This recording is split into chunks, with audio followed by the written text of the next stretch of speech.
Well, these drawings represent some of the pain and suffering that came from the horrific drunk driving crash that killed 3 children and their grandfather back in 2015. As we head into the first long weekend of the summer, ride programs will be out in full force. And now York Regional Police are hoping that the heartbroken friends of the Neville Lake children can help send a sobering message. What I drew was a sad kid standing in the basketball court, but he's too sad to play basketball because that was his friend's favorite sport. 11-year-old Noah says he was overwhelmed by anger and sadness after learning his best friend Daniel was killed by a drunk driver.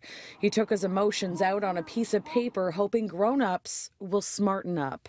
Ever since he passed away, he's been too sad to play it. So he found nothing else to do, so he just thinks every day and hopes that nothing bad like this happens again. Is that how you've been feeling since you've lost your friends?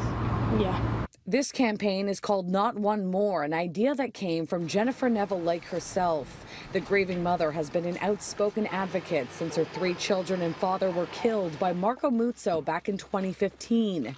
She made a point to speak out against drinking and driving almost every day during that trial.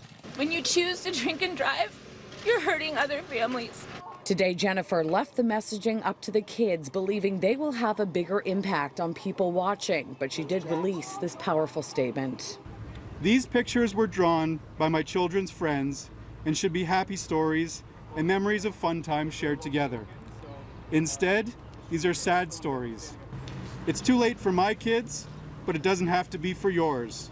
Even the caliber of the Neville Lake crash and the high-profile court case that followed have not been enough to make a difference. More than 1,600 charges related to impaired driving were laid in 2016 and over 700 so far this year. I'm astonished the numbers have not gone down. I mean, we all watched as Jennifer poured her heart out at the end of every one of those court appearances. It was so highly publicized. You'd think, especially in York Region, that would have had an impact, but it doesn't seem to have. So I just don't know that people are putting themselves in that headspace that after they've had a few drinks and get into a car, that they may be the next one to kill a family. The last word that he said to me was on picture day, and he said, "See you later, alligator," the last word that he said to me, and I really miss him. Officers here in York Region are handing out these cards at spot checks and also at businesses that serve alcohol. They'll also be shared on social media by police forces across the province. In Richmond Hill, Shauna Hunt, City News.